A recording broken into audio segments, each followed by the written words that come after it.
emoji where there was a high level of agreement between people about what it meant. But there were other emoji, for example, the crying with laughter emoji, that there were significant differences when you showed the same emoji to different people and asked them what it meant. And that really means that we don't have certainty in interpretation about a lot of these emoji that are being used. And when they're accompanying text messages, for example, whether they amplify a threat, for example, or whether they indicate that it's a joke, it's not meant to be taken seriously, is emerging as one of the key issues. Well, just finally, we're well acquainted with emojis, the general concept and the visual recognition of them now, but do you suspect we are merely entering a much bigger world of them? Well, I suspect so. I mean, a survey last year said that estimated on a daily basis there are 6 million emoji used just on Facebook every day. Once you get that sort of permeation of the social space, and it will increase, I think, you really get it entering common everyday language, interactions, and it's almost inevitable it will then appear in legal disputes, claims of legal offences. It's a fascinating paper and available for people to read. And thank you for joining us, Professor Marilyn McMahon, on the panel at 3 minutes to 5. Professor Stephen Hawking's died. Oh. At age 76, a spokesperson for the family says, author of A Brief History of Time. I'm sure we know all about Stephen Hawking. We do. And he has died at his home in Cambridge. Not many details yet, but you will find them shortly on Checkpoint and in our news bulletins.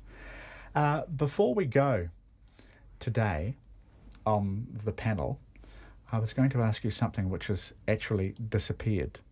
Migrants must integrate? Well, yes. The details of which now elude me because they're not in front of me. Oh, you've got them here. Migrants must... Thank you for bringing the story. You're very welcome. Migrants must integrate, says Minister. This is Alan Tudge across the Tasman. He's in talks to reintroduce citizenship laws, including an English language test and a demonstration by migrants that they're committed to Australian values and integrating themselves into society. This is what the British tried through the 90s, even under Tony Blair. What do you think of this approach being tried across the Tasman? Well, you see, there's a part of me that sees there's a lot of upside. I think it would be great if we'd been forced to take an English language test, because then we would have had to learn English before we got here. And let me tell you, when you arrive in a very distant culture, not speaking the language, it really causes difficulties. I also think that a demonstration by migrants that they're committed to values and integrating in society by joining organisations is actually very healthy for them. But my concern also is I know that there's a history of racist laws, and what I'm concerned about is that once you get those laws in, you can ramp them up and create barriers, which means that these certain sorts of people can never get in, particularly those that come from very distant cultures and not English-speaking cultures. From memory of his argument, which I can't quote from admittedly at the moment, he's already worried about the barriers between groups in Australia not being, quote, Australian enough. That's the counter-argument using the same kind of logic, isn't it? It's a big topic and the music is playing. I'd be delighted for a rematch some other time. It's such a big topic, we provided music for it. All right, fair enough. I did a little bit of volunteering when I did Meals on Wheels in Auckland. When I turned up to get the meals, 90% of the people that were picking up the meals to take to the old people were from migrant communities. Wonderful. Those people they're finding ways to integrate. We are. Michael Moynihan, May Chen on the panel. Thank you both today. Lovely to see you. That's us. We're back tomorrow. Thanks, everybody. Checkpoint now.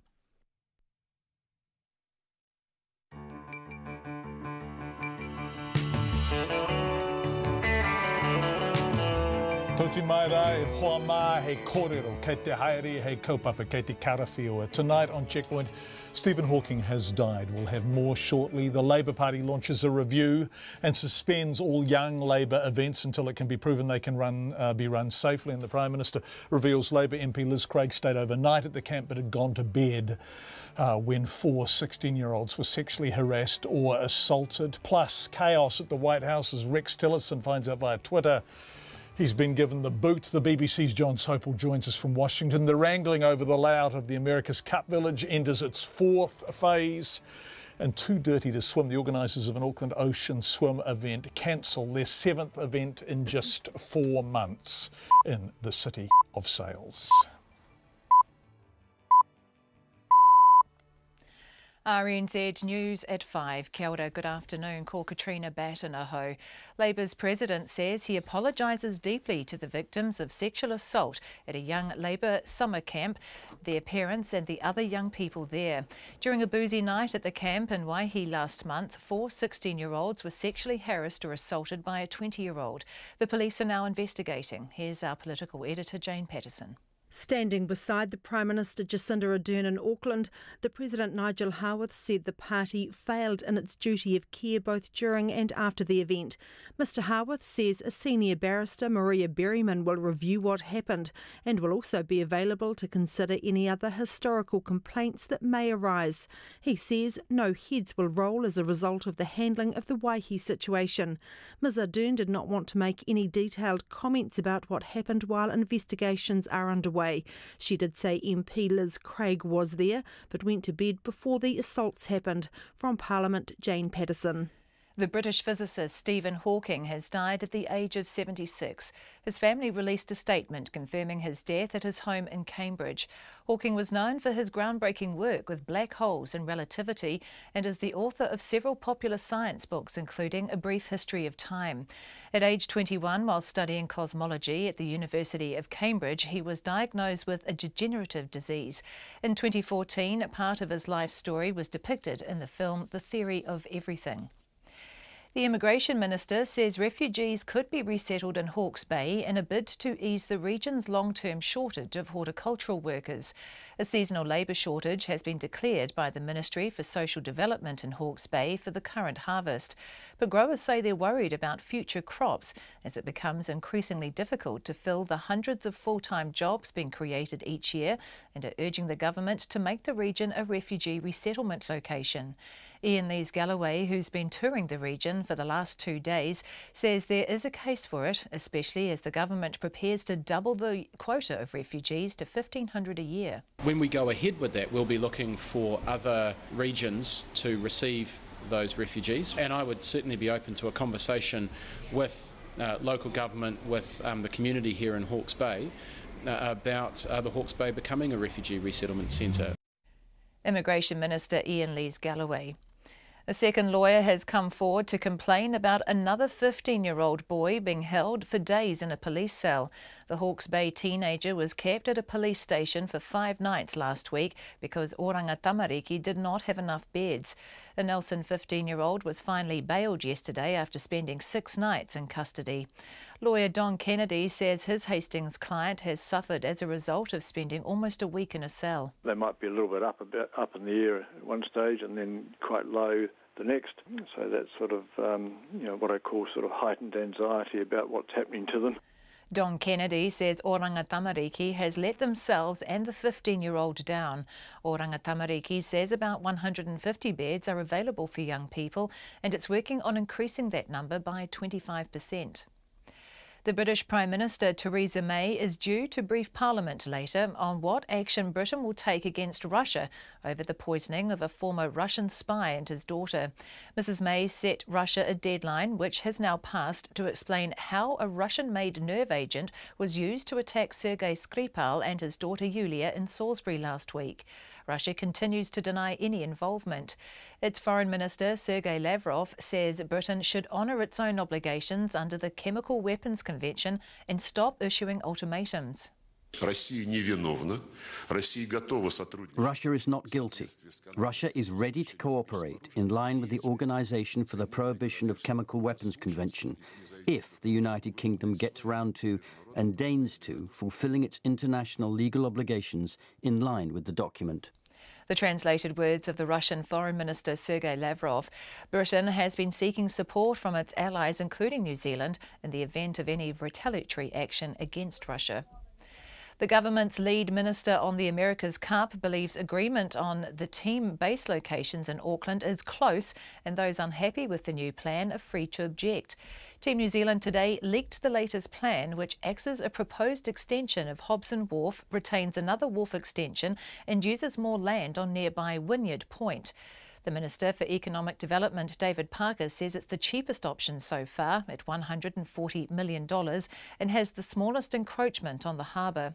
Both the lobby group Stop Stealing Our Harbour and landowner Viaduct Harbour Holdings say they'll oppose the building of what they describe as a concrete rugby field over the harbour. While Team New Zealand's Chief Executive Grant Dalton is cautiously positive, he says there are unanswered questions about whether it can be built on time. It's 5:05. Sport. and New Zealand 11 are struggling on day one of their two-day cricket match against England and Hamilton. Opting to bat first after winning the toss, the home side lost their first 5 wickets for just 30 runs. Those to fall cheaply, including test openers Jeet Ravel and Tom Latham. Moments ago, the New Zealand 11 were 103 for 6. Meanwhile, the New Zealand women's team have been locked in a tight battle with the West Indies in the first match of their T20 series in Napier. The White Ferns posted 167 for 6 after being sent in to bat first. Katie Martin top scoring with 54 from 35 balls. A short time ago, the West Indies needed 22 runs from 12 balls with 6 wickets in hand. New Zealand sit skier Corey Peters is outside the top 10 after the first run of the men's giant slalom at the Paralympic Winter Olympics in Pyeongchang. The 34-year-old, who claimed silver in the downhill earlier in the Games, will make his second and final run in the giant slalom around 6 p.m. Manchester United are out of football's Champions League, beaten in the last 16 with a 2-1 loss to Sevilla at Old Trafford. United had just 4 shots on goal over the 2 legs, and defender Ashley Young says that's what hurt them. You know, when you don't score goals, you don't win the game. And when you concede, it's obviously hard to get ourselves back into the game. We obviously scored the goal to get us back into it, but there weren't enough time. And we had a few chances that just didn't go in. Another day it would have gone in, but it wasn't meant to be today. And like I say, we're disappointed. Ashley Young. Roma have joined Sevilla in the quarter-finals. That's the news. Tonight on Nights, Simon Morris continues his search for the perfect movie. OK, an all right one will probably do. We have a window on the world of fake food. OK, the food is real, but the claims about what it can do are not. And Rod Smith talks about marrying into the Guinness dynasty. He's written a book about it. That's the dynasty, not his marriage.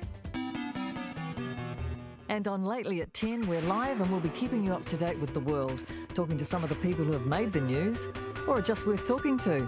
That's Lately with Karen Hay on Nights with Brian Crump on RNZ National. Met Service weather through to midnight tomorrow. Northland, Auckland, Coromandel Peninsula, fine breaks. Isolated showers clearing this afternoon, then returning tomorrow to Northland. Bay of Plenty, fine. Waikato to Taranaki, including Taumaranui, Taupo and Taihepe. Mostly fine, however, isolated showers developing tomorrow. Gisborne, Hawke's Bay and Wairarapa, fine apart from cloudy periods about the Tararua district tomorrow. Whanganui to Wellington, fine at first, cloudy periods developing this evening and a few showers developing from Manawatu to northern Wellington. Nelson, Marlborough and Canterbury, fine today, high cloud tomorrow, and a few showers about northwest Nelson and the Marlborough Sounds. Bulla, Westland and Fiordland, scattered showers turning to rain tomorrow with heavy falls and possible thunderstorms about Fiordland and southern Westland. Otago and Southland, fine today, rain spreading north later tomorrow, and the Chatham Islands, cloudy periods and a few showers. It's 5:08, and you're listening to Checkpoint. Thank you very much indeed, Katrina, and thank you everyone for being with us. Professor Stephen Hawking, the author, of course, of A Brief History of Time, former professor of theoretical physics and mathematics at Cambridge University, widely regarded as one of the truly great and influential theoretical physicists since Einstein has just died. Obituaries coming in, and we will bring one to you shortly. We're also going to Washington in a moment, and the BBC's North America editor, John Sopel, on Trump versus Tillerson. Quite an extraordinary state of affairs, although, as John Sopel says, not entirely unexpected. But first, the Prime Minister's media stand-up about an hour and a half ago, joined by Labour Party President Nigel Howarth. Jacinda Ardern was responding to the sexual assaults against 4 16-year-olds at a young Labour camp last month. This morning, police announced an investigation has commenced into allegations about what occurred at the camp. One of the 16-year-olds has gone to the police now. The Prime Minister said Labour handled this very, very badly as a party, but it was the party's president who spoke first. Look, I want to start by saying how seriously we are taking this matter. We understand we failed in our duty of care during the event, and we have failed in our duty of care in terms of support that we've offered since then. We are very, very distressed about this, and we want to apologise deeply to the 4 young people who have been so grievously treated, to their families who are obviously facing issues on this front, and also to the other young people who took part in the camp, who also had to face up to the fallout of what was a really difficult time. We apologise, and we are really, really upset about this. Nigel Howarth, party president, who said he is not going to step down. What the party is going to do is suspend Young Labour events for the time being, and when they're reinstated, they will be alcohol-free with a senior party member present at all times. We are then going to set in place a comprehensive independent review of the whole party and its behaviours, designed to make sure that in all areas of our activity in the party, people can be sure that their safety is preserved. And to lead that review, we've been very pleased to bring on board a well-known leading senior barrister, and if you'll let me explain who this is.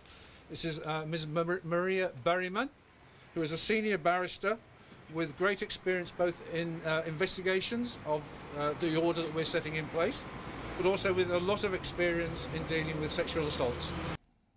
So that's the Labour Party president. Then it was the Prime Minister's turn to ask questions, and there were very many of them, including about the party not telling her before Monday, a month after the camp. She was also asked about the presence of a Labour MP at the camp who did stay overnight on Saturday.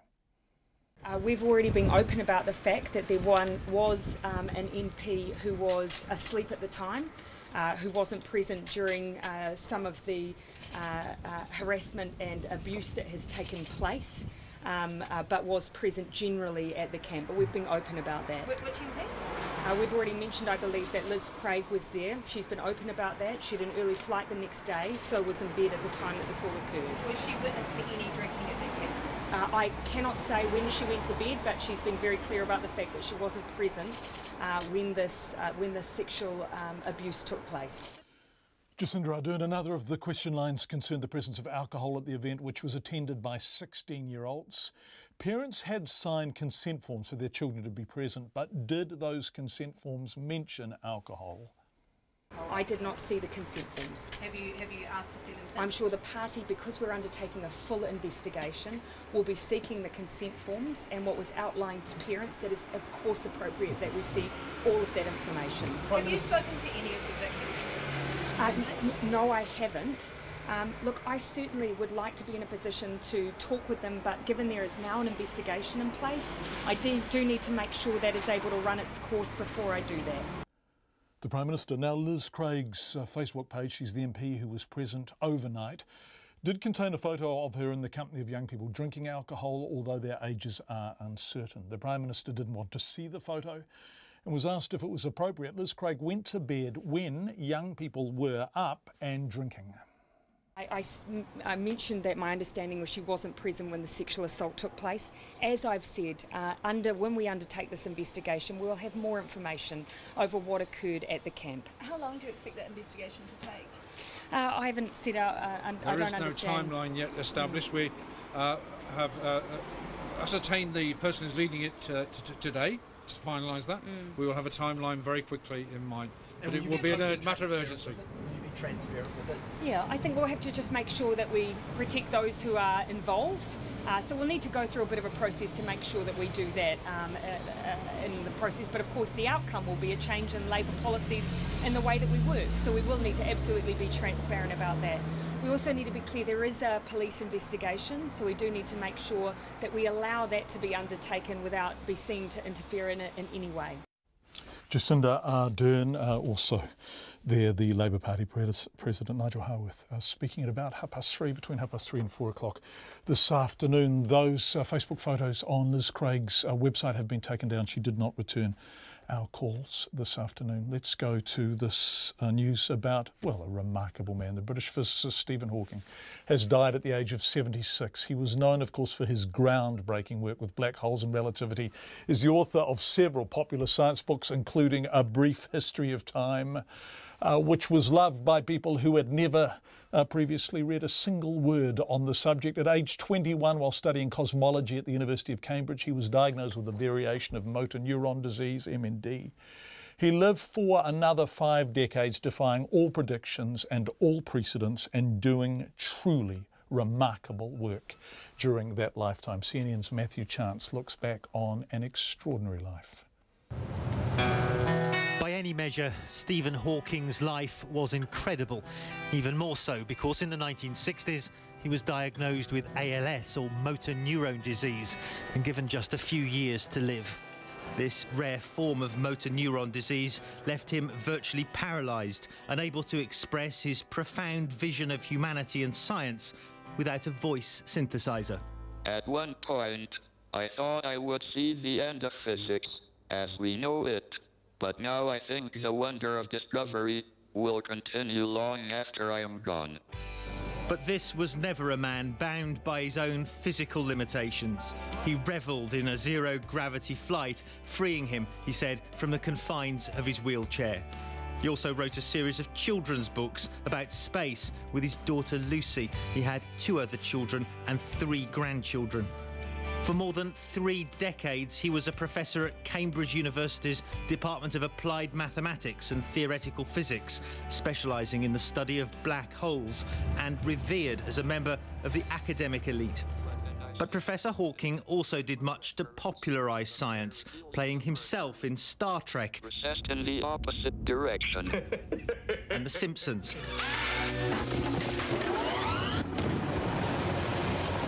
In 2014, his life and romance with wife Jane Wilde was depicted on the big screen in the acclaimed film The Theory of Everything. So the universe getting smaller and smaller, getting denser and denser, hotter and hotter. You mean wind back the clock? Yeah, exactly, wind back the clock. Hawking consulted on the biodrama, which earned 5 Academy Award nominations and a Best Actor win for Eddie Redmayne for his portrayal of the physicist. Hawking's most famous work, A Brief History of Time, remains one of the best-selling science books ever written, and he was deeply concerned with humanity's survival. I see great dangers for the human race. There have been a number of times in the past when its survival has been a question of touch and go. The frequency of such occasions is likely to increase in the future. We shall need great care and judgment to negotiate them all successfully. But I'm an optimist. If we can avoid disaster for the next 2 centuries, our species should be safe as we spread into space. He was, as ever, looking firmly to the future. Matthew Chance reporting there. In a statement, his family said, "We are deeply saddened that our beloved father passed away today. He was a great scientist and an extraordinary man whose work and legacy will live on for many years. His courage and persistence with his brilliance and humour inspired people across the world. He once said it would not be much of a universe if it wasn't home to the people you love. We will miss him forever." That statement from his family. It is 18.5 minutes past 5. We have just received a statement from Liz Craig, who was the Labour Party MP who did stay overnight at that Young Labour summer camp at Waihi. The statement reads as follows. "I attended Young Labour summer camp at Waihi as a guest speaker on oral health issues on 11 February. I overnighted at the camp as I was unable to get same-day flights and left early the following morning. On the Saturday evening, I attended a quiz event and went to bed early once this had finished. While alcohol was present, I understood the organising committee had put in place measures to ensure those under the age of 18 were not drinking, and that organising committee members had been designated to oversee the evening's events. I was dismayed to hear of events being raised in the media this week, as I was unaware until then that anything of this nature had occurred. My thoughts are with the young people and their families involved. That statement just in from Liz Craig. Let's head to Washington now, unless you're Rex Tillerson, in which case you're leaving it. It was breaking news this morning thanks to Donald Trump and Twitter, and if you follow Donald Trump, you may well have heard about it before. Rex Tillerson himself. The sacked Secretary of State is being replaced by CIA Director Mike Pompeo, a Trump loyalist, and it's thought a more comfortable subscriber to the blunter details of the president's America First policies. Now, the BBC's North American editor is John Sopel, who's based in Washington and joined us from there. Given the growing differences between Tillerson and Trump, I asked him if there was an inevitability about Trump showing Tillerson the door. The thing about Rex Tillerson and Donald Trump is that they don't much like each other personally, and they don't agree on policy. Rex Tillerson hasn't shied away from telling Donald Trump when he thinks he's wrong. And so he's been much more critical about Russia. He is more supportive of the Iran nuclear deal than Donald Trump is. He was trying to open a diplomatic back channel with North Korea. Donald Trump said, "You must be joking." And so the kind of, if you look at it, the stage was set for a showdown. And so no one should be surprised that it came. However, the kind of casual brutality of the manner of him being dispatched, I think, left many in Washington, even those with steel-reinforced jawbones, to be slack-jawed by the manner in which it happened. A tweet from the president while Rex Tillerson is about to land at Joint Base Andrews after a long trip to Africa, saying Mike Pompeo is the new Secretary of State, farewell Rex Tillerson. And that was it. And that was the way the curtain came down on a one-time corporate titan who is now just political roadkill left on the side of the motorway. Yes, as I hear you say that, that is absolutely true. And Tillerson didn't even see the tweet. Someone had to tell him about the tweet. Trump, we are told, called him 3 hours later. Is that right? Yeah, so he didn't. I mean, look, they are just very different characters. You know, I suspect Rex Tillerson lived a rather refined life as having been the CEO of Exxon, of having flunkies falling around doing all these things for him, holding his, BlackBerry or holding his iPhone, and kind of him never having to do any of that sort of dirty stuff himself. He was not a Twitter user, and so the kind of excruciatingly, the chief of staff had to be the one to deliver the bad news. By the way, sir, I think you're out of a job. And that was how he found out.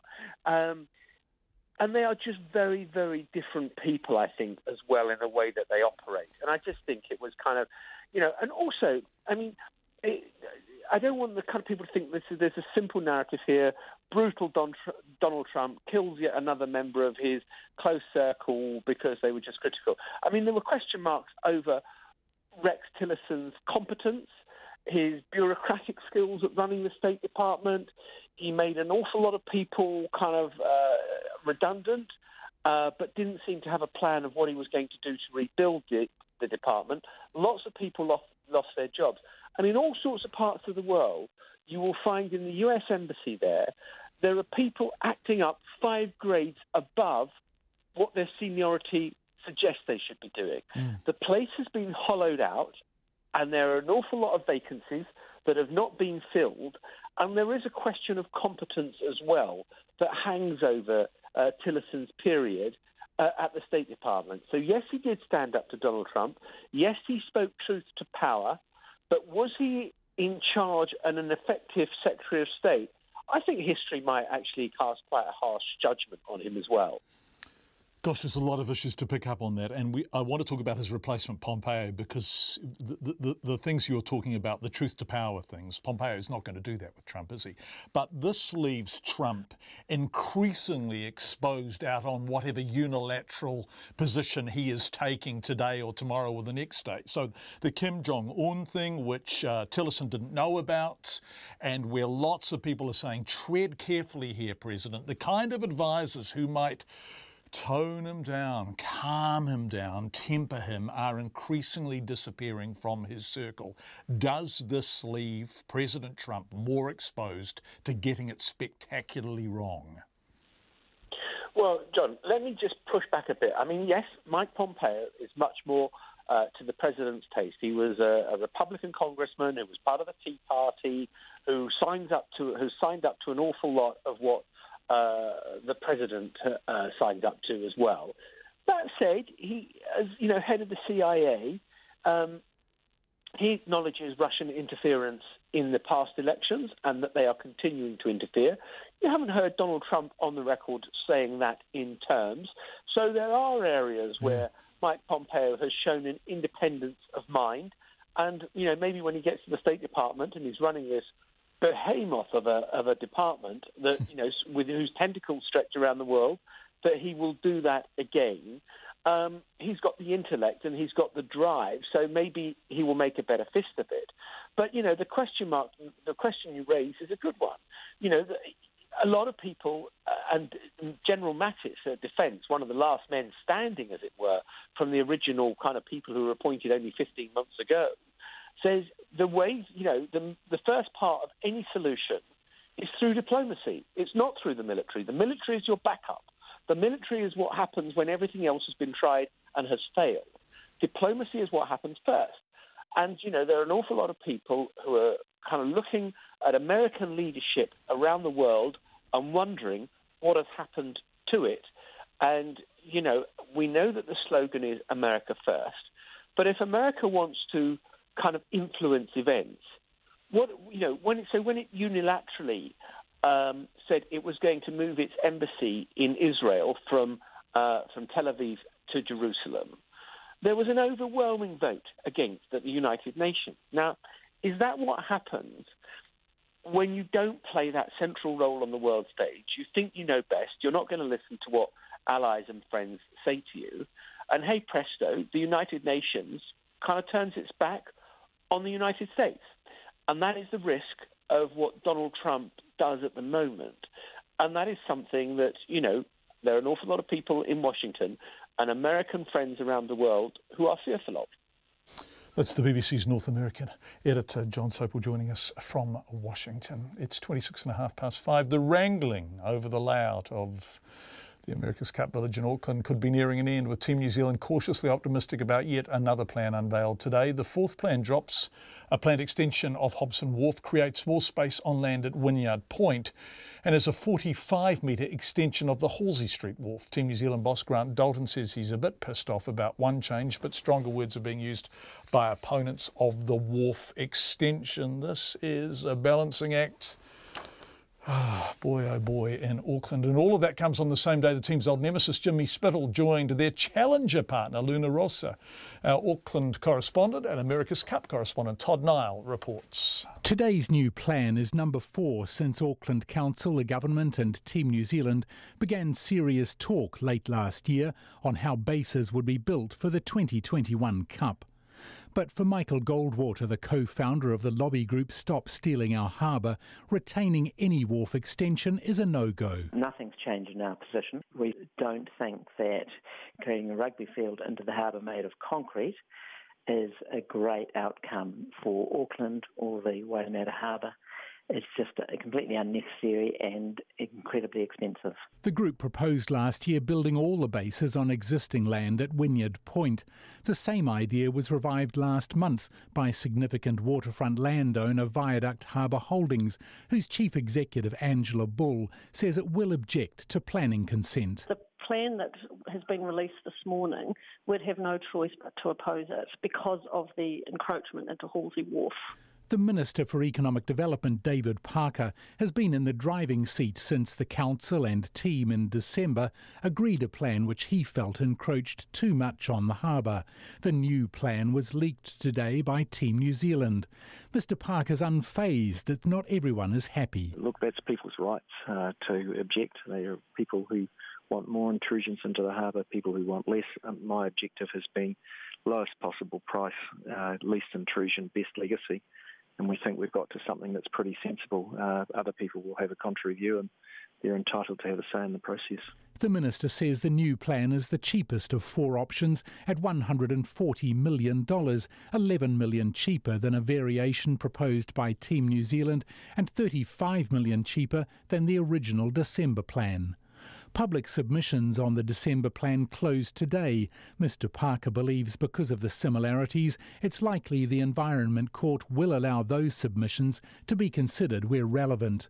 The Mayor of Auckland, Phil Goff, backs the removal of the Hobson Wharf extension and the smaller extension of Halsey Street Wharf. Both of those changes work in favour of keeping both the costs down and reducing the time required to do the construction. On the other side of the world, Team New Zealand's nemesis, former Oracle Team USA skipper Jimmy Spithill, is back, this time with the challenger of record, Italy's Luna Rossa.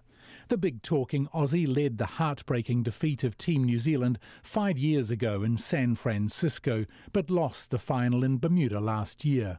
Spithill's role has not been specified, but on Radio Sport, Grant Dalton seemed relaxed. Good on them.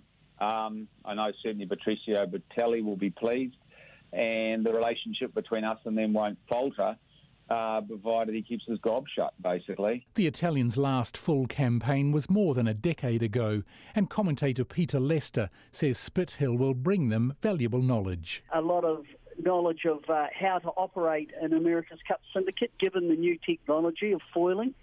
And I think it's a very good signing for Luna Rossa.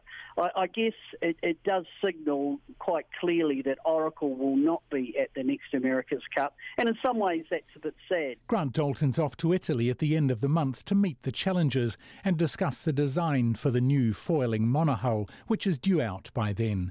He hopes to have the village plan and the cost-sharing deal with the government in the bag by then. So what odds does he and the Minister give that? I mean, it's an ongoing process, but it's certainly not easy. And the next couple of weeks will be pretty critical, I think. If they're willing and we're willing, I'd say that there's a good prospect of that. David Parker hopes to have today's plan locked in and in planning by the end of next week, and it's hoped an Environment Court decision will be made by August. I tamaki makoro mo te hōtaka o te ahiahi, ko Todd Nile tēnei.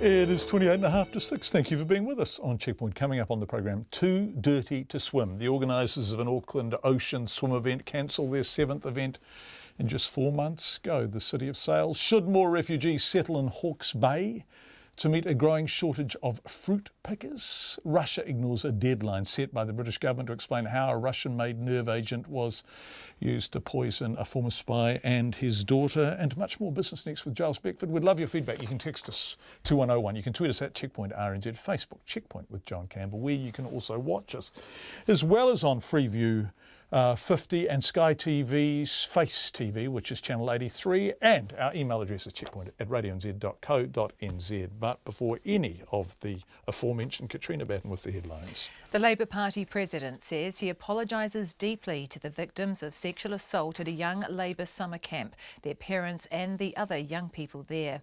The police are now investigating a boozy night at the camp in Waihi last month when 4 16-year-olds were sexually harassed or assaulted.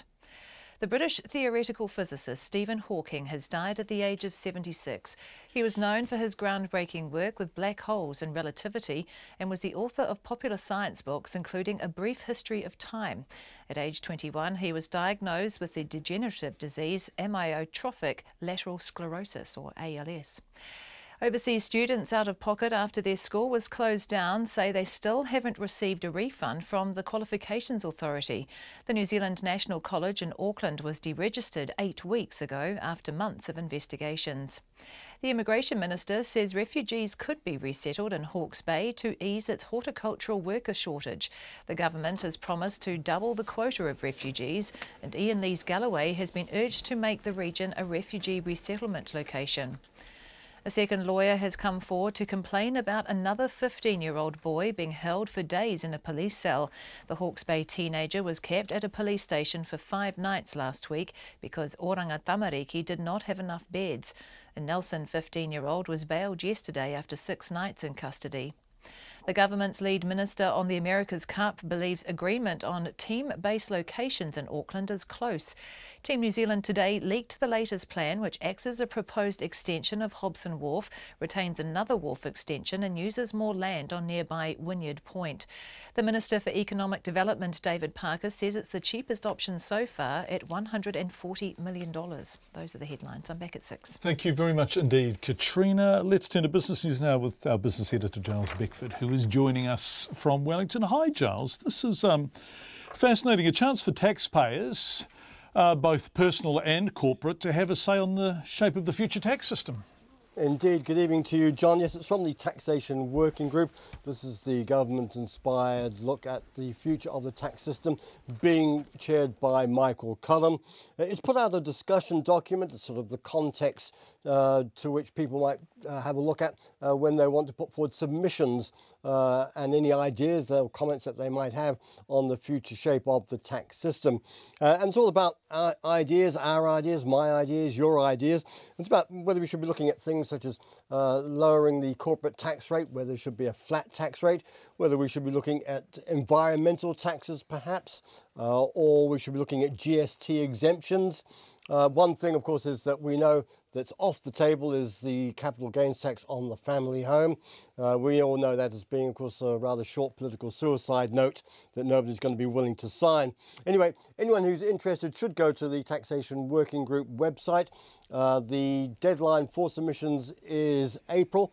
It says nothing's off the table apart from the capital gains tax. So, broad thinking, out of left sphere, whatever you want to call it. All ideas, I think, gratefully received. It's not often that we actually get a chance to have a real personal, individual input into public policy. Of course, none of this is going to be affected by the forthcoming election. It will be presented after the next election. Safety valve there for a Labour government, but certainly it's, I think, an opportunity not to be squandered if you're that way inclined. Yeah, here. Let's talk about the country's financial position. Looking a bit more cheery, I understand. Well, the balance of payments numbers came out today. They really are as interesting as watching paint dry. And I know a lot of people will go, well, why bother with it? But it does point to the state of our financial system and our ability to pay our way in the world. In shorthand, that tells us how much we have to borrow to pay for the New Zealand lifestyle.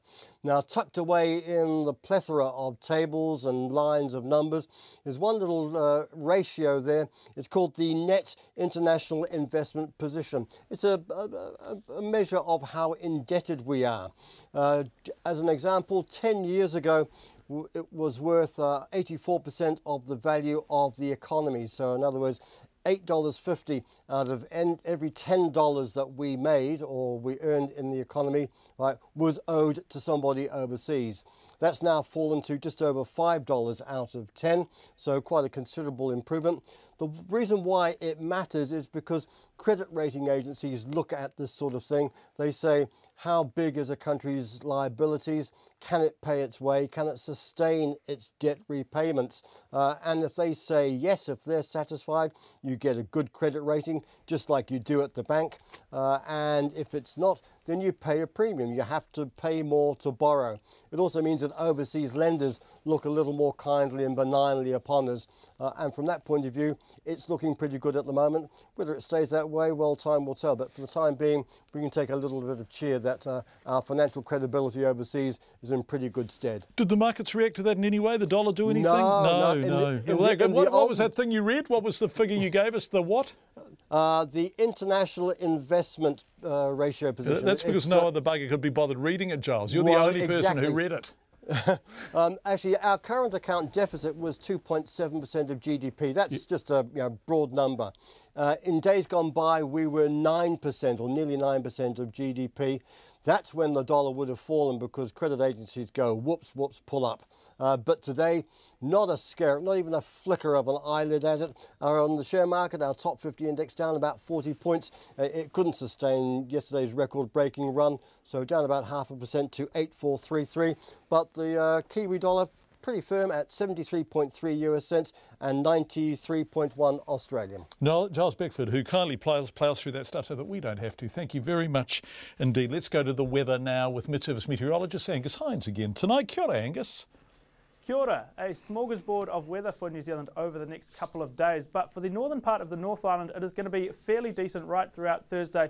Just a mixture of sunshine and cloud in Auckland. There's going to be a moderate westerly breeze developing, keeping the temperature at around the low 20s, 21 for Auckland. So if you are north of Auckland and Northern, you could be in line for a shower throughout the day, even some late rain spreading on late in the evening. The other places in the northern part of the North Island, all in the same boat as Auckland. A mixture of sunshine and cloud on Thursday, highs in the low 20s. Quite similar for the lower North Island. In western areas north of Wellington, Kapiti, Horowhenua, Manawatu, we may see some showers. Elsewhere, plenty of sunshine. Gisborne, the hot spot in the country on 25. Most of the other centres down here looking at around 20 to 22 degrees.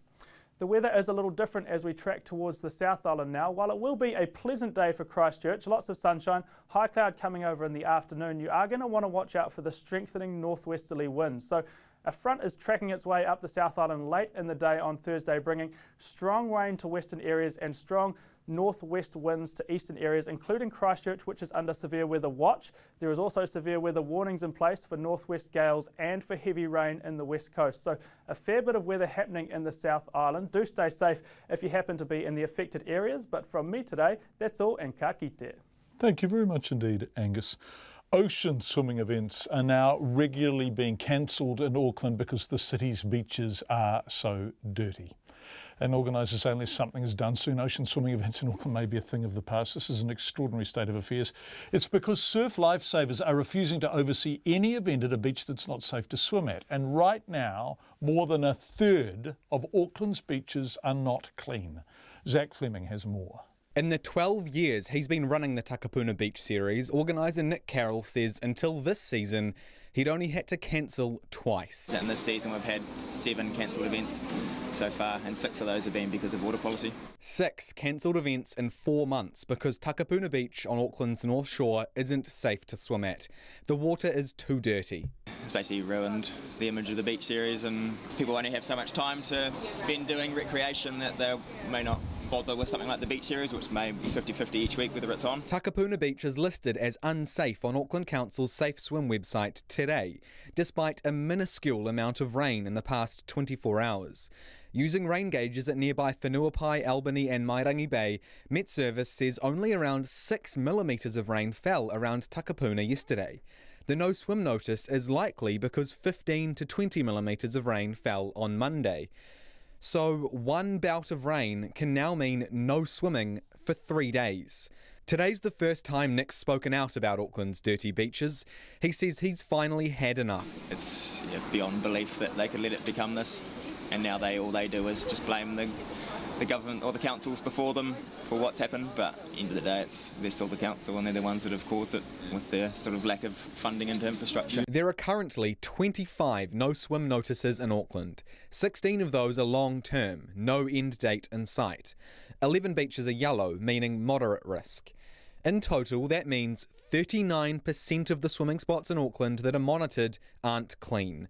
The problem's forcing event organisers to cancel swimming events across the city. We've never had to cancel the event or anything like that, so this is the first year we've really come across this sort of issue. Daniel Fulton owns Fulton Swim School in Pukekohe. It's held a triathlon for around 400 8 to 12-year-olds since 2006. So, like Nick's Beach Series, for 12 years. And, again, like the Beach Series, water quality has never been an issue until now. And it's turned tomorrow's triathlon into a duathlon. Daniel's had to can the swim. Clark's Beach on the southernmost edge of Manukau Harbour has a long-term no-swim notice, no end date. We had all of the approvals to utilise Surf Lifesaving New Zealand, but because of the red zone, it's their health and safety policy to say, hey, look, we can't swim in there safely, so you're going to have no lifeguards, essentially. It's the same reason Nick's Beach Series had to be cancelled last night. So 2 events that haven't had water quality issues in the 12 years they've been running have this year had to be cancelled. Because Auckland's beaches are now so dirty, surf lifesavers, when they don't have to, won't swim at them. It would be irresponsible for us to, allow our lifeguards to patrol an event, which is a choice event. The guys who go in that, they make their choice whether they want to participate or not, and that puts our lifeguards at some risk. Alan Mundy, Surf Life Savings Life-Saving Manager. He's been working for the charity for 37 years. He questions whether the water has actually become dirtier, or has testing just improved. Regardless, though, it's affecting surf lifesavers too. Our lifeguards who planned to do those events and didn't do a shift at the local BP pumping gas, because of the event, they're out of pocket too. They miss out as well. Even on the beachfront, the guys can't go out and train regularly. We're impacted as well. Auckland Council declined to be interviewed, but its Programme Manager for Healthy Waters, Nicholas Figger, acknowledged Auckland is suffering because of underinvestment in water infrastructure. He said a proposed new targeted rate of around $60 a year per household would allow the council to build in 10 years what would otherwise take 30. Aucklanders can have their say on that proposed rate until March the 28th. Nick says his beach series will have to be narrowed down next year to accommodate for reserve days when the beaches are too dirty. I'd say the writing is on the wall to some extent for ocean swimming. A lot of people may move away from ocean swimming as a result of what Auckland Council's done here, or haven't done. And the Fulton Swim School Triathlon will move from Clark's Beach for the first time. Next year we're going to be looking at uprooting the event to try and find a safe beach. Which, in 2018 in Auckland, is no longer easy. For Checkpoint, Zach Fleming. 5:45. Overseas students left in limbo and out of pocket after their school closed down 2 months ago say they still haven't received any refunds from the Qualifications Authority. The New Zealand National College in Auckland was deregistered by NZQA after almost 9 months of investigations. Jessie Chang with the latest. Disappointed and frustrated, more students from the troubled college have come forward, angry that they've had to deal with the fallout from the closure. RNZ has previously reported that a group of 40 students studying Level 7 business had been left without their money, visas and their diplomas after the school shut down. But students who took the Level 3 preparation for university course say a further 70 students are also in the same situation, and they can't find a similar course to transfer to. Jing Chi says he had returned to China on holiday when he received an email that the school was closing and his visa was cancelled. Unable to return to New Zealand, the 17-year-old says it's been a stressful time and he doesn't feel that there has been enough support from NZQA or the college. I think the New Zealand National College and NZQA have not taken enough responsibility to help out the students. They haven't helped all the students to find another school to complete our studies.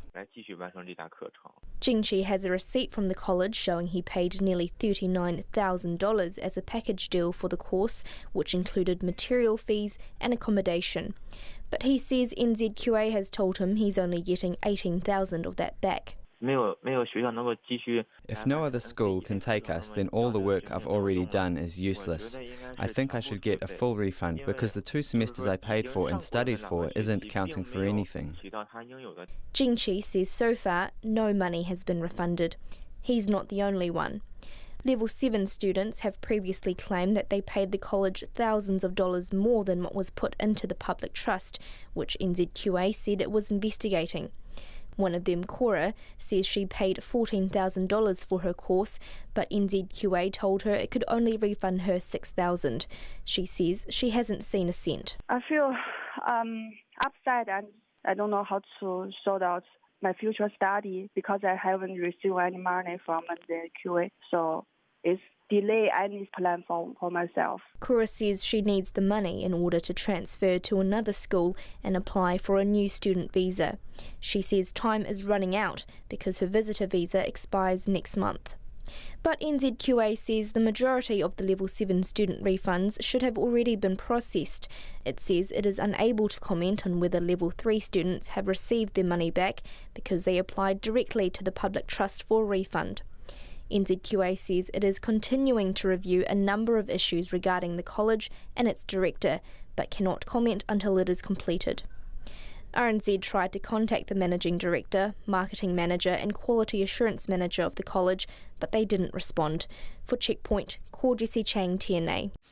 The Immigration Minister says he's open to the idea of settling refugees in Hawke's Bay to meet a growing shortage of workers needed to pick fruit and vegetables in the region. The region's growers have warned that they're unable to fill hundreds of new jobs, meaning this year's harvest might go largely unpicked in some cases, as well as future crops, of course. But can the Bay meet the needs of such a vulnerable group? Here's our Hawke's Bay reporter, Anusha Bradley. More than 8,000 refugees have settled in New Zealand over the past decade, but just 3, yes, you heard correctly, 3 refugees have moved to Hawke's Bay, the lowest of any region. The chair of the Hawke's Bay Seasonal Labour Working Group, Gary Young, says the horticulture industry is very keen to welcome more. There's quite a lot of discussion with our community around that, and I'd say it's a wee way off. But our employers have said that they're very interested in exploring all these options, and if helping with refugees and helping them to resettle was appropriate for Hawke's Bay, then our employers would certainly look to help in that space. The Immigration Minister, Ian Lees-Galloway, who's been touring the region for the last 2 days, says he's open to the idea, especially as the government prepares to double the annual refugee quota to 1,500. When we go ahead with that, we'll be looking for other regions to receive those refugees above the 7 locations that currently receive refugees. And I would certainly be open to a conversation with local government, with the community here in Hawke's Bay about the Hawke's Bay becoming a refugee resettlement centre. The Napier Mayor, Bill Dalton, also supports the idea in principle. Napier's a very welcoming place and Hawke's Bay is a very welcoming province. The fact is, it's a bigger issue than that. We need to put some structure around. We can't just bring people in here and have them working in paddocks. We've got to house them, we've got to provide social facilities for them. It's a bigger picture, but it's something we need to look at. The chief executive of the refugee mental health provider, Refugee as Survivors New Zealand, Anne Hood, agrees. I would suggest that Hawke's Bay is just as well resourced in terms of providing for the needs of a vulnerable population as other parts of New Zealand. So I don't think that should hold it back. But my understanding is that they're always keen to ensure that there's a tertiary education provider in the area. And I guess the other thing is the availability of social housing and how expensive private housing is. Those are key factors that determine where people resettle. Meanwhile, with unemployment at a record low in Hawke's Bay, just 14 seasonal workers have been recruited to fill 300 apple-picking jobs needed to harvest a bumper crop in the next few weeks. The Immigration Minister says he'll also consider a plea from growers to allow more seasonal workers from the Pacific to cope with growing demand. On Friday, the government will launch a website called Work for Seasons that connects seasonal workers to employers across the country in a bid to ease the labour shortage. In Napier for Checkpoint, Anusha Bradley. Russia has ignored a deadline set by the British government to explain how a Russian-made nerve agent was used to poison a former spy and his daughter in the city of Salisbury. The deadline passed at 1 p.m. New Zealand time, although obviously it wasn't given in New Zealand time. It was set by the Prime Minister Theresa May, who said if there was no credible response, she would outline details of reprisals against Russia in Parliament later tonight. Moscow has said it won't respond to any ultimatums until it's given evidence and continues to deny any involvement. This report from the BBC's Sarah Rainsford in Moscow. Accused of a crime many miles from here, under pressure to explain a chemical attack that shocked Britain. But today, the Kremlin has remained silent. The Foreign Minister, though, was in full defensive flow. Sergei Lavrov rejected Britain's 24-hour ultimatum to respond to the claim Moscow used a nerve agent. Russia should get 10 days, he said, accusing Britain of flouting the Chemical Weapons Convention. And when I asked about the actual charge, the minister called that nonsense. Russia is not guilty. Russia is ready to cooperate in accordance with the Convention on the Prohibition of Chemical Weapons if the United Kingdom finally decides to fulfil its obligations under international law within that document. Russia's also demanding a sample of the substance used in the attack to do its own tests. It's been identified as Novichok, which the BBC believes was once produced here in a secret Soviet programme. Reports in Moscow say any stockpiles were destroyed long ago. So when the British ambassador was called to the Foreign Ministry, Moscow says he came to hear its protest at a sordid attempt to discredit this country. I reiterated the points made by Prime Minister May that we expect by the end of today an account from the Russian state as to how this material came to be used in Salisbury. Russia has always insisted it had nothing to do with the poisoning in Salisbury, and that position clearly hasn't changed, even with the threat of sanctions. After all, this is a country that's been living under international sanctions for some time, linked to its actions in Ukraine. Now, those measures haven't weakened President Putin politically at all. If anything, they've made him stronger. Moscow, then, is in no mood for ultimatums, and it will continue to insist on its innocence. Sarah Rainsford from the BBC. Of course, Britain has been working to brief its allies, including New Zealand, to gain support for any reprisal action it could decide to take. More on that in the next 12 hours. The Transport Agency says a flagship cycling project in Dunedin is not a mess, it's just a work in progress. The agency began last month rolling out the country's first fully separate cycle lane on a state highway through the busy North Dunedin student area. The $8 million project was sparked 5 years ago by the deaths of 2 cyclists killed on that road. But cyclists and motorists are complaining of the disruption and the shape of what is emerging. Our Otago Southern reporter Ian Telfer went to take a look. Dunedin's one-way system's being transformed as contractors drop in dozens of metre-long concrete islands and dividers and spray paint large green rectangles on the side of the roadway. Cyclists have been waiting for 5 years for their new separated cycle lane, but those riding it this week are not yet sure about it. Oh, I really hate it. Because see that light right there, the bicycle stop light? On any other given day, we could go with the green light. Right, but now you're stuck. These ones last for about 2 minutes longer. This is all part of the bold new vision, you know? Not convinced? It's not ideal. It's far from finished, it looks, but hopefully soon. I think this is better because it's much easier to follow the path. Safer? Safer, of course. What do you think? Oh, good. You enjoying it? Yes, I am, yeah. Worth having? It makes you feel safer. I'm walking the first few blocks of the new 3-kilometre cycle lane with the president of Dunedin's cycling group Spokes, John Dean. Within a few metres, we come across a new cyclists-only sign that's bent and leaning over. This sign worries me a little bit. It looks like it's already been hit. Or do you think it was meant to be bent over? So what? It does look hit. Mr Dean says it might have been bent by a service vehicle or maybe some locals. North Dunedin, Studentville. If it can be damaged, it probably will be. I would just put that down to student antics, personally. The initial drawings for this project were of wide, 2-way lanes on the side of the state highway, but the design has since morphed. They've become 1-way lanes that change sides halfway along and which widen and narrow to accommodate car parks and the many driveways. It looks hard to navigate. You know, I think people are going to come along and say, what the? I don't. I totally get where you're coming from. I'm not convinced that it is messy. I'm convinced that it's different. And we aren't used to this style of design. A dozen people used the lane during the hour I walked it in the middle of the day, but John Dean says the numbers are rising quickly. But he admits the new traffic light systems will need some work. While we were watching, one woman rode through the red cyclist light and just missed getting swiped by a car turning left. Now, if you come up here and you should watch. Oh, okay. See, that is bad. So this is one of the intersections which we are actively working on trying to improve. There's been strong support for the project, with most of 2,000 submissions in favour. But an outcry over car parks has meant 150 have been squeezed back in on the roadside.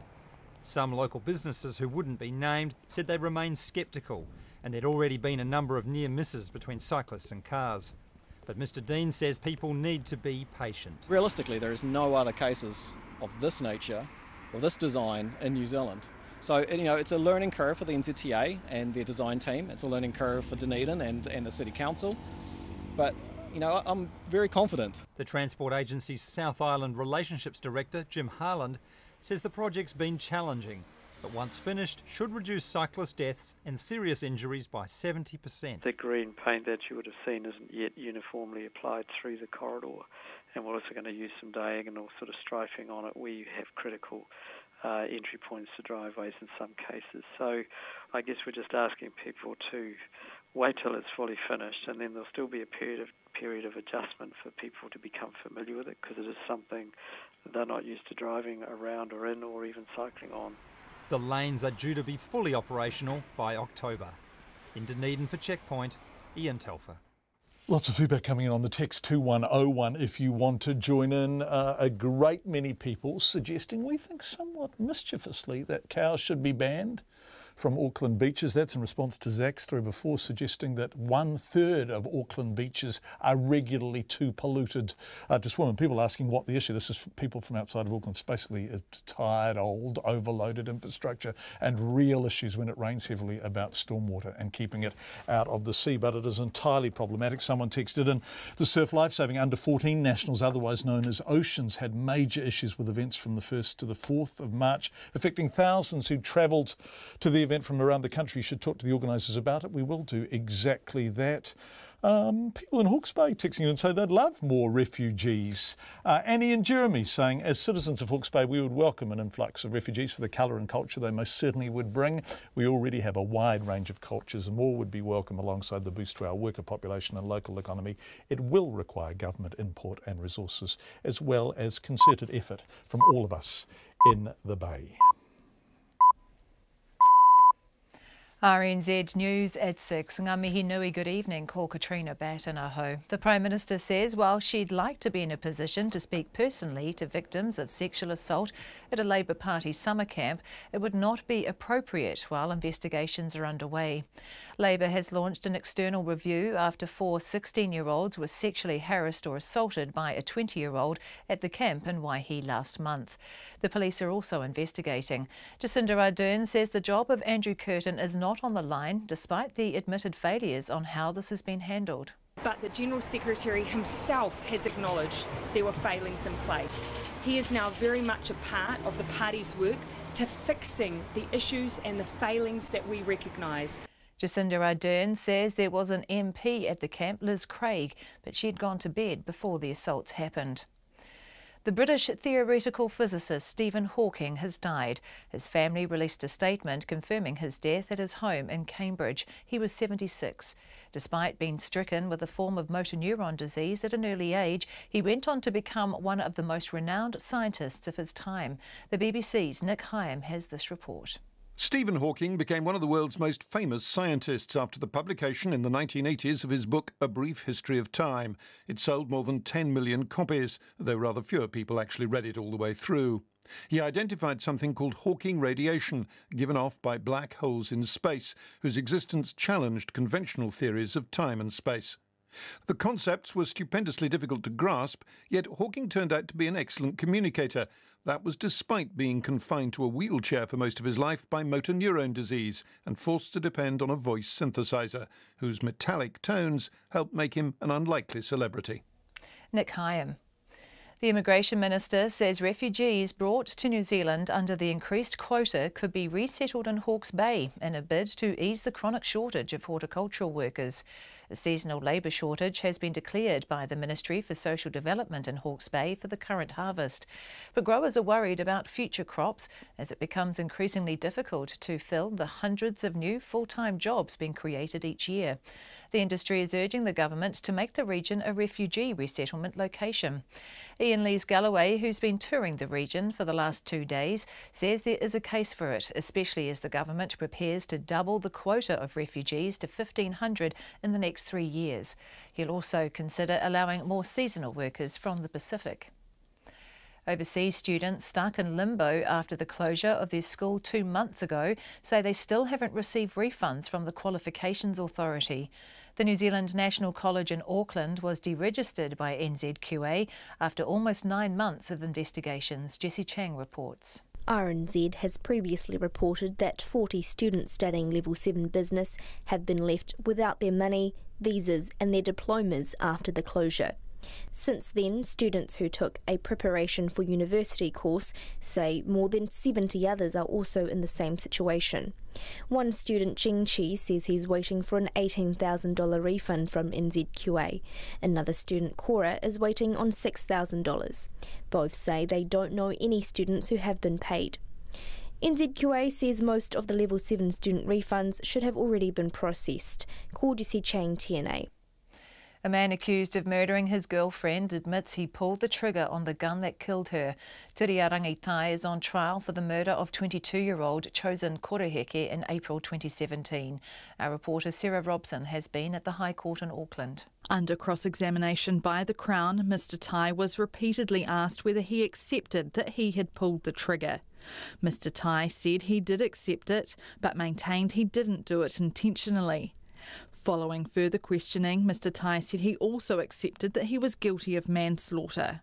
Yesterday, Mr Tai told the court he thought he had flicked the gun's safety on before he went into the room where Ms Koroheke and her brother Nason were. He said he only pointed the gun at Ms Koroheke's brother to scare him.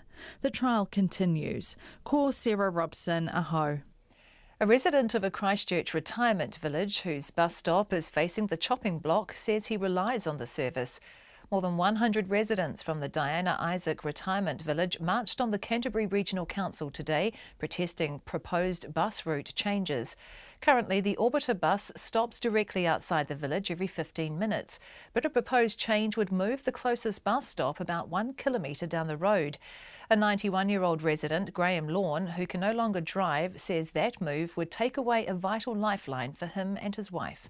It gets us out of the village. Without the bus, we'd be pretty much housebound here because we rely on taxis, which are expensive.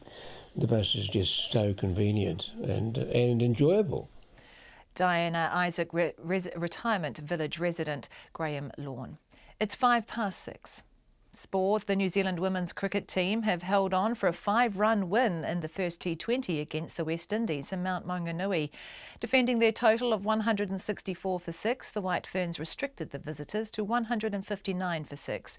Katie Martin top scored for the hosts with 54, while Lee Kasparek bagged 3 wickets. Game 2 is at the same venue on Friday. Meanwhile, a New Zealand men's 11 are battling to post a competitive total in their 2-day pink ball match against England in Hamilton. After collapsing to be 5 wickets down for just 30 runs a short time ago, the home team were 183 for 6. The American shot putter Ryan Whiting says Tom Walsh's commitment to the sport is impressive. The former world indoor champion, Whiting, is one of several overseas stars competing in the Big Shot series, which starts in Walsh's hometown of Timaru tonight. Whiting says while Walsh isn't the biggest competitor, his mental skill and techniques overcome that. With all these new kids coming in, Krauser and Joe Kovacs and Tom is unique in that he would admit fully that he's not physically as gifted as Krauser or Joe Kovacs, but competitively he gets it done when it matters, and that's why he is where he is. Ryan Whiting. Tonight's event starts just after 7 o'clock. And the New Zealand sit skier Corey Peters needs a big improvement to threaten the medals in his second and final run of this giant slalom at the Paralympic Winter Games in Pyeongchang tonight. Peters, who claimed silver in the downhill 4 days ago, was 12th fastest in run 1. That's the news. Departing the White House. And then he gets whacked out of nowhere. Oh, you've just been fired. It's on Twitter, which is not very professional. Coming to Parliament. I don't believe meeting with a party like ACT or meeting with a party like McKilly Serious means that I am supporting them. The Russians are coming. Things are as bad as anyone has ever known them, including people who were around at the time of the Cold War. Coming in from the cold, Morning Report with Susie Ferguson and Guy Espiner, weekdays from 6. Then on 9 to noon, why green bonds, a form of financing, have been given the green light by Auckland Council. And after 10, Australian author Jessie Blackadder, whose new novel, 60 Seconds, helps raise awareness of the risks to children of drowning. Join me, Catherine Ryan, on 9 to noon after Morning Report on RNZ National. Met service weather through to midnight tomorrow. Northland, Auckland, Coromandel Peninsula, fine breaks, isolated showers clearing this afternoon, then returning tomorrow to Northland. Bay of plenty fine weather, Waikato to Taranaki, including Taumaranui, Taupo and Taihape. Mostly fine, however, isolated showers developing tomorrow. Gisborne, Hawke's Bay and Wairarapa, fine apart from cloudy periods about the Tararua district tomorrow. Whanganui to Wellington, fine at first, cloudy periods developing this evening and a few showers developing from Manawatu to northern Wellington. Nelson, Marlborough and Canterbury fine today, high cloud tomorrow and a few showers about northwest Nelson and the Marlborough Sounds. Buller, Westland and Fiordland, scattered showers, turning to rain tomorrow with heavy falls and possible thunderstorms about Fiordland and southern Westland. Otago and Southland fine today, rain spreading north later tomorrow and the Chatham Islands cloudy periods and a few showers. It's almost 9 minutes past 6 and you're listening to Checkpoint. Well, he was one of the greatest physicists of his time and one who became an unlikely science celebrity, all the while battling an absolutely huge physical challenge, motor neuron disease. A remarkable man. Professor Stephen Hawking died at his home in Cambridge, aged 76. In a statement, his family said he was a great scientist and an extraordinary man whose work and legacy will live on for many years. And that is absolutely true. Of course, the BBC's Nick Hyman looks back on this remarkable life. He was instantly recognisable and utterly remarkable. The visionary scientist, helpless in his high-tech wheelchair, who nonetheless transformed our view of the universe. While a student, he developed the first signs of motor neuron disease. Gradually, his body shut down, till he could communicate only using a computerized voice synthesizer, controlled to start with by hand. It didn't hold him back. I was never actually told that I had only 2 years to live, but I could see the doctors didn't think my prospects were good. His fame sprang from his book, A Brief History of Time. It sold 10 million copies, but though many bought it, rather fewer actually read it. His theories about time, space and black holes were stupendously difficult for non-specialists to grasp, but he turned out to have a genius for communication. He gave lectures and interviews and became an unlikely celebrity. He even appeared in The Simpsons. I don't like your tone. If you are looking for trouble, you found it. Yeah, just try me, you... Oh! He'd become a byword for cleverness, an unlikely intellectual pin-up. His private life was complicated. With his first wife, Jane, he had 3 children, and she looked after him, until in 1990 he left her for his nurse, Elaine. They eventually married, only for claims to emerge that Hawking had been physically abused. Police investigated, but the case was dropped for lack of evidence. The couple later divorced. Too often they are told that these are stupid questions to ask. But this is said by grown-ups who don't know the answers and don't want to look silly by admitting they don't know.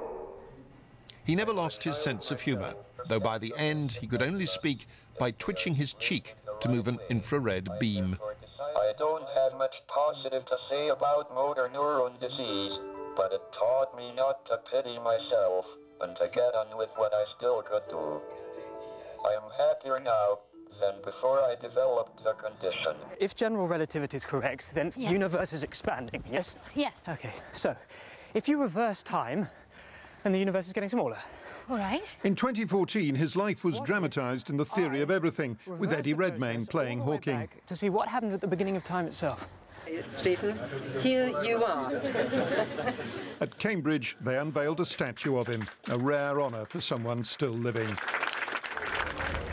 But few did more to transform our understanding of the universe and to overcome personal challenges. Nick Hyman reflecting on the life of Professor Stephen Hawking, who died at his home in Cambridge, aged 76.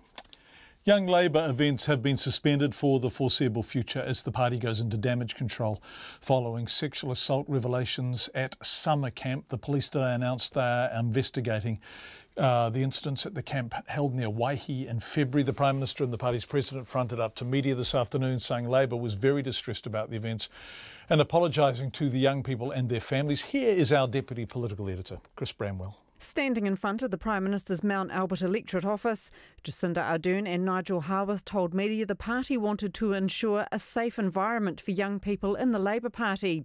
It's the first time Dr Haworth has spoken about the sexual assaults since the story broke on Monday, despite repeated attempts to contact him. He says the party is taking the matter very seriously. We failed in our duty of care during the event. We have failed in our duty of care in terms of support that we've offered since then. We are very, very distressed about this and we want to apologise deeply to the 4 young people who have been so grievously treated. to their families who are obviously facing issues on this front, and also to the other young people who took part in the camp who also had to face up to the fallout of what was a really difficult time. We apologise and we are really, really upset about this. Labor has agreed to a series of measures to make sure the party's a safe place for all people to operate in. The first action is to suspend all young Labor events until the party can be certain they can be safe. We are not stopping them forever. We're going to make sure that subsequent to the review I'll talk about in a minute, those events can take place in a context where all young people of whatever age attending can be certain that their safety is guaranteed. We are also, for young Labor events, going to ensure in the future, notwithstanding what the review says, that there will be no alcohol. There will also be a senior member of the party present at all future Young Labor events. Nigel Hawke then announced a full review of the whole party and its behaviours to make sure that in all areas people can be sure they're safe. The barrister Maria Berryman will lead the review. We're also making Ms Berryman available to people who have allegations of harassment or abuse in previous events that may have taken place in the Labour Party. If there are such cases, and we've heard there may have been one raised yesterday, we wanted to be clear that we are open to hear about that and we are open to take up any of those complaints in a serious and effective manner. Jacinda Ardern says she can't rule out that underage drinking hasn't happened at Young Labor events before. Ms Ardern was asked whether there were any MPs present at the party at the event in Waihi.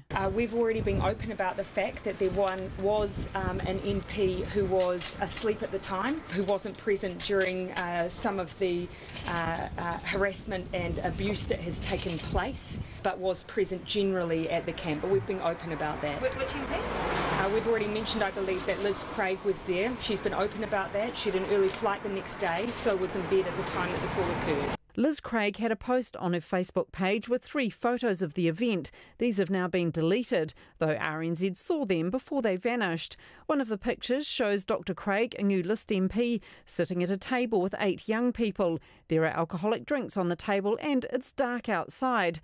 Jacinda Ardern says Liz Craig is adamant she was not at the party when any sexual assaults took place. There were other people, of course, present. I don't think it's fair to place all of the blame on someone who attended as a contributor to the camp, wasn't ultimately an organiser. But as we're saying, it's not appropriate that we left it up to Young Labor to run this event. Labor has not set out a timeline for the review yet, but says it will be a matter of urgency. It's urgent because the party wants to find out what's happened, but it's also clear it wants to stem the tide of negative headlines about its handling of the events. Ata i te whare pārimata mō te hōtaka o te ahiahi nei, ko Chris Bramwell aho.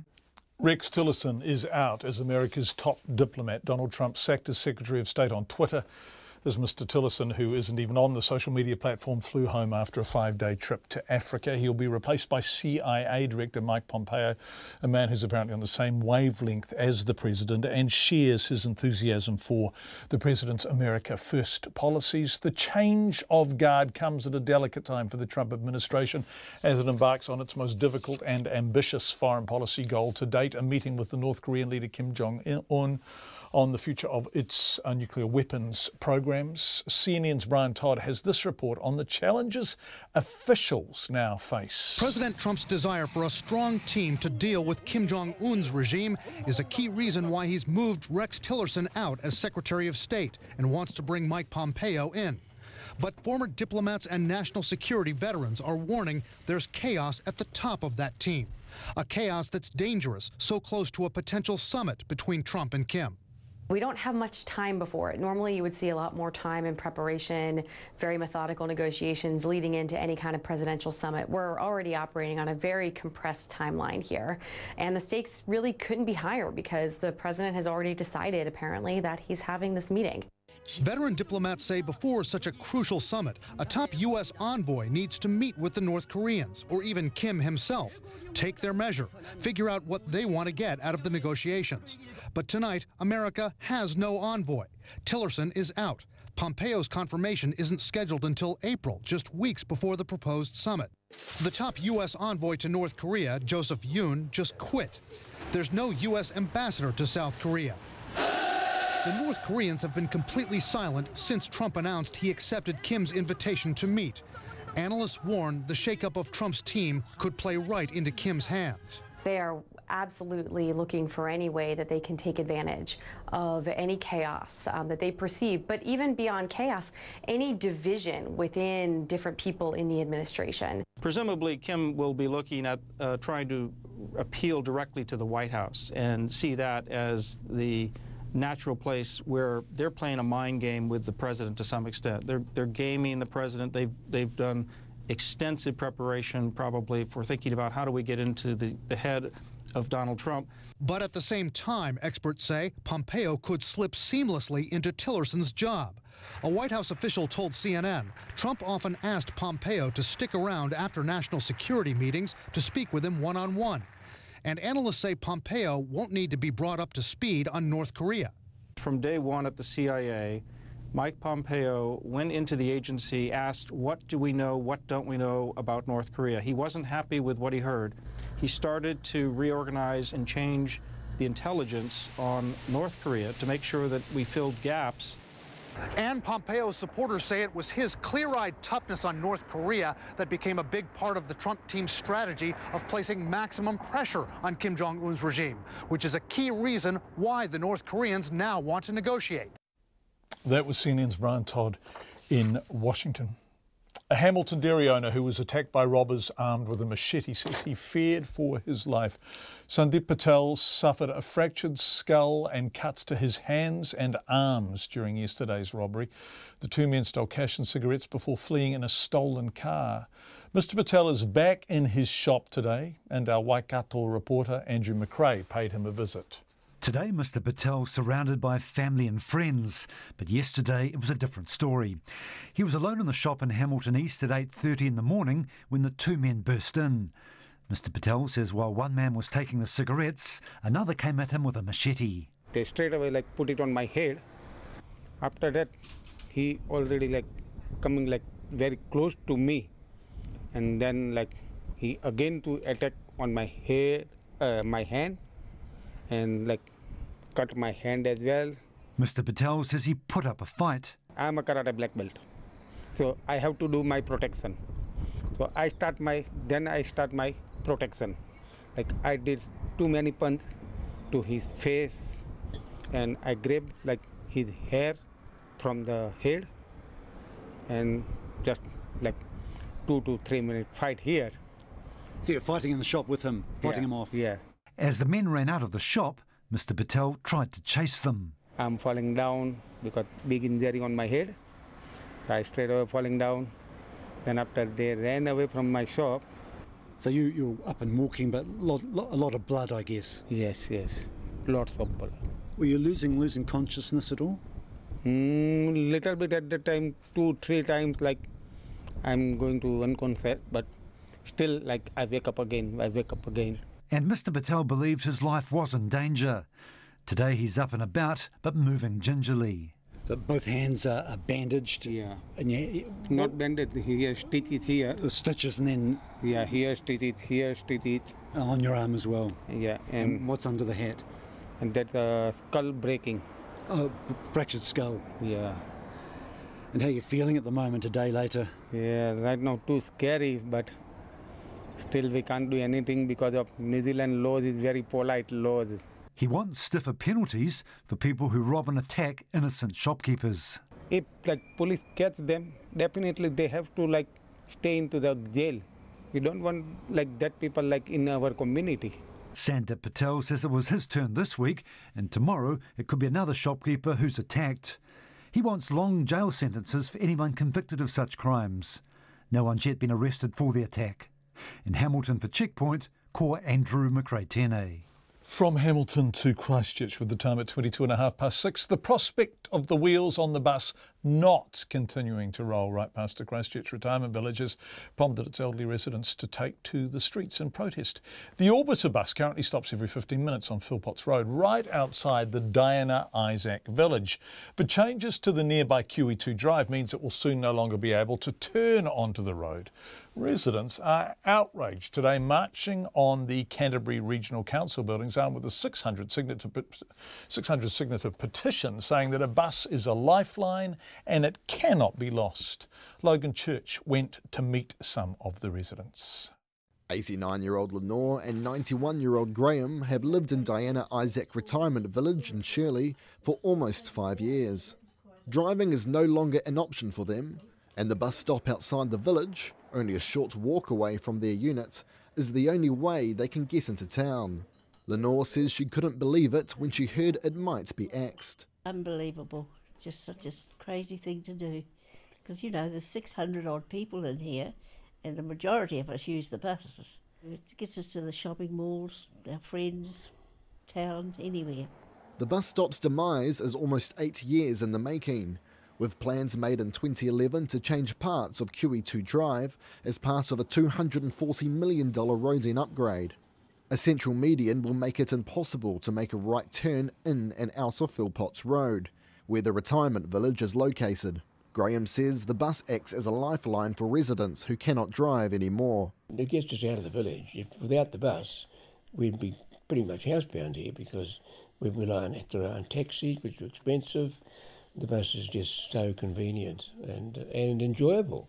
To combat the move, the residents have mobilised and tried to come up with alternatives. Graham Tate, another village resident, says there are other options the regional council should consider.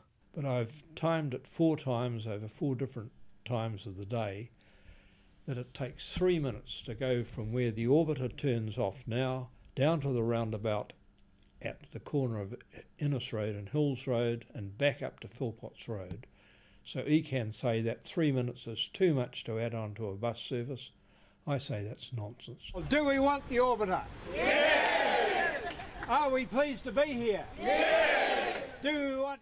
This afternoon, more than 100 village residents, plus some staff, marched on the council's offices, wielding a 600-signature petition opposing the loss of their bus stop. They were met by the Canterbury Regional Council's chairperson, Steve Lowndes, who says the orbiter route could be extended, but he says this would be costly. In order to pick up any possible passengers on Philpotts Road, it has to do a detour around the next roundabout and come back, which adds another $300,000 a year in expenditure, which we don't have. Nevertheless, Mr. Lowndes says the council will look into how the village can be serviced by the public transport network.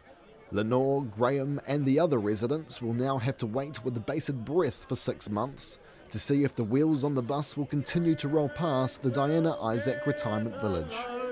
Please save our orbiter and look after us. In Christchurch for Checkpoint, Logan Church. Another one of Logan's stories that he shot, edited, scripted and reported himself. 6:26, a film which showcases New Zealand landscapes is proving to be a big box office hit in the US. Disney's A Wrinkle in Time was shot in parts of the South Island last year. During shooting, the film stars Reese Witherspoon, Oprah Winfrey and Mindy Kaling often took to Twitter to sing New Zealand's praises. Oprah Winfrey got huge engagement with her love tweets about New Zealand. But more importantly and significantly, A Wrinkle in Time marks the first time a black woman has directed such a big budget film costing more than $100 million. The BBC's Chichi Nzundu has this report. Your father has accomplished something extraordinary. Based on the 1962 fantasy novel, A Wrinkle in Time tells the story of a young teenage girl whose scientist father goes missing, and it's down to her to find him and save the universe. And the only one who can stop it is you. Wrinkle currently holds the #2 spot at the US box office. Start over. I'ma burn it all. In at #1 is the Marvel epic Black Panther, which has also just surpassed the $1 billion mark worldwide. To the rest of the world. Plus, it's the first time in history that 2 black directors with budgets over $100 million have ever taken the top 2 spots at the box office, an achievement the Wrinkle director Ava DuVernay has described as bittersweet. They're amazing women throughout history of cinema who were black women, women of color, who should have had these opportunities, but Hollywood and the industry didn't give them the opportunities. And so because Hollywood has decided to give me the opportunities, it doesn't really have to do anything with me, it just has to do with the time. So it's bittersweet when we hear about some of these firsts happening in 2018. Do you think Hollywood's changed towards people of color being forefront and center of film? A changing, not change. Change means it's done and it's happened. That's certainly not the case. But changing, I hope so. And that hope is turning into a reality. Since the start of her career, Ava has insisted on a diverse cast and crew, something other production houses and actors are now actively including in their contracts in Hollywood.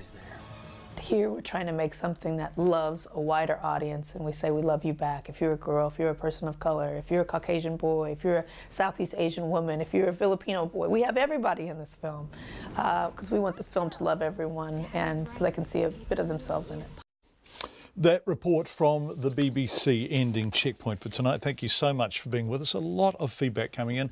The general consensus on the state of Auckland's beaches is that it's simply not good enough. People outside of Auckland are mystified as to how it happened. It is basically infrastructure issues, just pipes that can't handle the proverbial when it mixes with stormwater during very, very heavy rains and all overflows into the city, and the rest of the country kind of disgusted.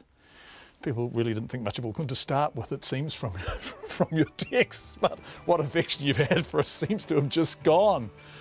Thank you for communicating that in unequivocal terms. We enjoy hearing from you. On behalf of the excellent and hard-working Checkpoint team, that is the program tonight. Have a wonderful evening. We'll be back tomorrow at 5. RNZ News headlines at 6:30. The Prime Minister Jacinda Ardern says while she'd like to speak to the victims of sexual assault at a Labour youth camp, she can't while investigations are underway. The renowned scientist Professor Stephen Hawke, who's died at the age of 76, is being remembered as an influential and inspiring teacher.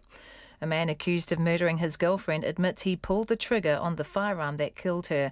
And the owner of a dairy attacked with a machete says he tried to use his black belt karate skills to defend himself.